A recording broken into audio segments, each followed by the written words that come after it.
بسم اللہ الرحمن الرحیم الحمد للہ رب العالمین والصلاة والسلام علی سید المرسلین و خاتم النبیین اما بعد۔ صحیح بخاری باب کتاب التہجد، حدیث نمبر 1120، اردو ترجمہ۔ رات میں تہجد پڑھنا، اور اللہ عز و جل نے سورہ بنی اسرائیل میں فرمایا اور رات کے ایک حصے میں تہجد پڑھ، یہ آپ صلی اللہ علیہ وسلم کے لیے زیادہ حکم ہے۔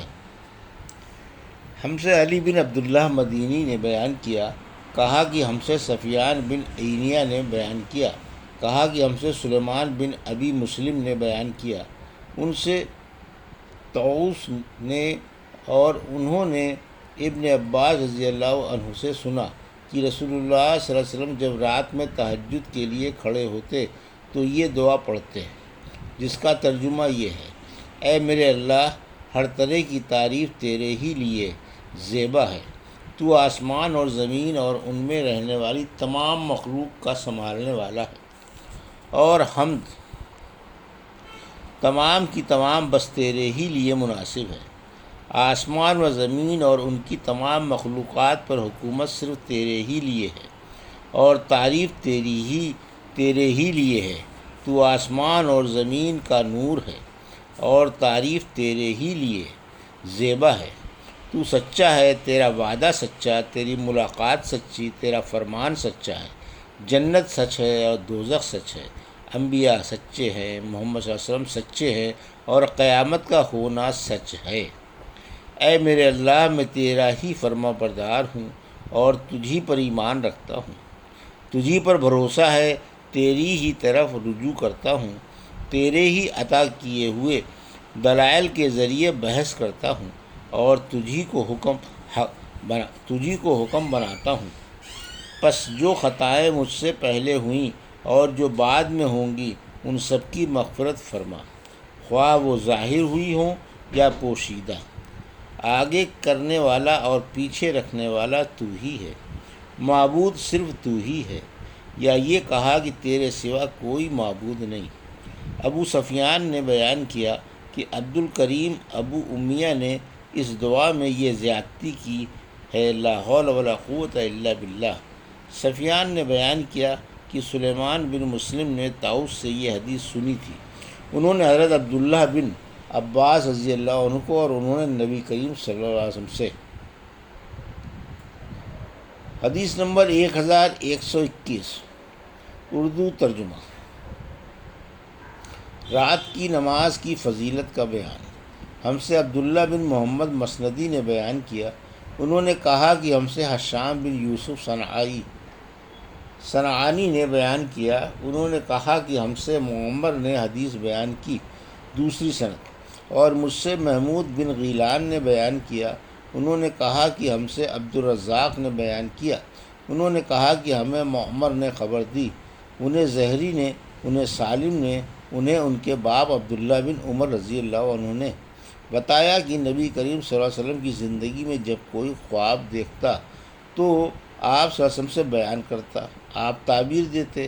میرے بھی دل میں یہ خواہش پیدا ہوئی کہ میں بھی کوئی خواب دیکھتا اور آپ صلی اللہ علیہ وسلم سے بیان کرتا۔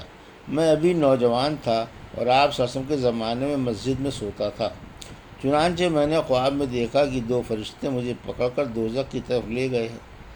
میں نے دیکھا کہ دوزخ پر کنویں کی طرح بندش ہے، یعنی اس پر کنویں کی سی منڈیر بنی ہوئی ہے، اس کے دو جانب تھے۔ دوزخ میں بہت سے ایسے لوگوں کو دیکھا جنہیں میں پہچانتا تھا۔ میں کہنے لگا دوزخ سے خدا کی پناہ۔ انہوں نے بیان کیا کہ پھر ہم کو ایک فرشتہ ملا اور اس نے مجھ سے کہا: ڈرو نہیں۔ حدیث نمبر 1122، اردو ترجمہ۔ یہ خواب میں نے اپنی بہن حضرت حفصہ رضی اللہ عنہا کو سنایا، اور انہوں نے رسول اللہ صلی اللہ علیہ وسلم کو تعبیر میں آپ صلی اللہ علیہ وسلم نے فرمایا: عبداللہ بہت خوب لڑکا ہے، کاش رات میں نماز پڑھا کرتا۔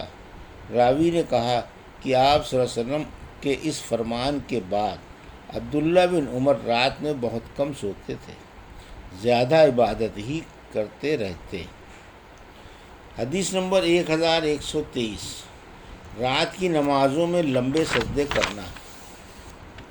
ہم سے ابو الیمان نے بیان کیا، انہوں نے کہا کہ ہمیں شعیب نے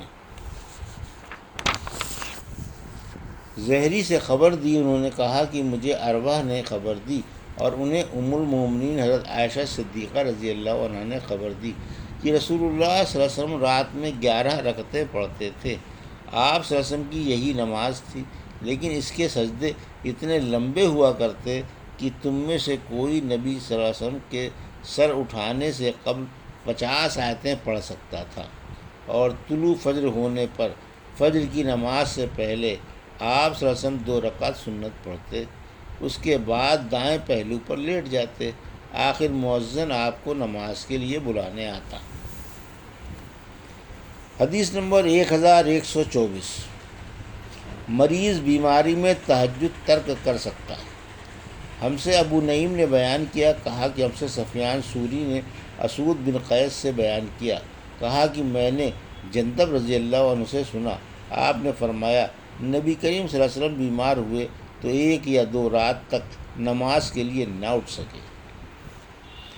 حدیث نمبر 1125، اردو ترجمہ۔ ہم سے محمد بن کثیر نے بیان کیا، انہوں نے کہا کہ ہمیں سفیان ثوری نے اسود بن قیس سے خبر دی، ان سے جندب بن عبداللہ رضی اللہ عنہ نے فرمایا جبرائیل علیہ السلام ایک مرتبہ چند دنوں تک نبی کریم صلی اللہ علیہ وسلم کے پاس وحی لے کر نہیں آئے، تو قریش کی ایک عورت ام جمیل یعنی ابو لہب کی بیوی نے کہا کہ اب اس کے شیطان نے اس کے پاس آنے سے دیر لگائی۔ اس پر یہ صورت اتری، والضحیٰ واللیل اذا سجی ما ودعک ربک وما قلی۔ حدیث نمبر 1126، اردو ترجمہ۔ نبی کریم صلی اللہ علیہ وسلم کا رات کی نماز اور نوافل پڑھنے کے لیے ترغیب دلانا، لیکن واجب نہ کرنا۔ ایک رات نبی کریم صلی اللہ علیہ وسلم حضرت فاطمہ اور حضرت علی رضی اللہ عنہ کے پاس رات کی نماز کے لیے جگانے آئے تھے۔ ہم سے محمد بن مقاتل نے بیان کیا، انہیں عبداللہ بن مبارک نے خبر دی، انہیں محمد نے خبر دی، انہیں زہری نے، انہیں ہند بنت حارث نے، اور انہیں ام سلمہ رضی اللہ عنہا نے کہا نبی کریم صلی اللہ علیہ وسلم ایک رات جاگے تو فرمایا سبحان اللہ، آج رات کیا کیا بلائیں اتری ہیں، اور ساتھ ہی رحمت اور عنایت کے کیسے خزانے نازل ہوئے ہیں۔ ان حجرے والیوں یعنی ازواج مطہرات رضوان اللہ علیہم کو کوئی جگانے والا ہے؟ افسوس کہ دنیا میں بہت سی کپڑے پہننے والی عورتیں آخرت میں ننگی ہوں گی۔ حدیث نمبر 1127، اردو ترجمہ۔ ہم سے ابو الیمان نے بیان کیا، کہا کہ ہمیں شعیب نے زہری سے خبر دی، کہا کہ مجھے حضرت زین العابدین علی بن حسین نے خبر دی، اور انہیں حضرت حسین بن علی رضی اللہ عنہ نے خبر دی کہ علی بن ابی طالب رضی اللہ عنہ نے انہیں خبر دی کہ رسول اللہ صلی اللہ علیہ وسلم ایک رات ان کے اور فاطمہ رضی اللہ عنہ کے پاس آئے۔ آپ صلی اللہ علیہ وسلم نے فرمایا کیا تم لوگ تہجد کی نماز نہیں پڑھو گے؟ میں نے عرض کی کہ یا رسول اللہ، ہماری روحیں خدا کے قبضے میں ہیں، جب وہ چاہے گا ہمیں اٹھا دے گا۔ ہماری اس عرض پر آپ واپس تشریف لے گئے۔ آپ نے کوئی جواب نہیں دیا، لیکن واپس جاتے ہوئے میں نے سنا کہ آپ صلی اللہ علیہ وسلم ران پر ہاتھ مار کر سورہ کہف کی یہ آیت پڑھ رہے تھے، آدمی سب سے زیادہ جھگڑالو ہے، وقال الانسان اکثر شیء جدلا۔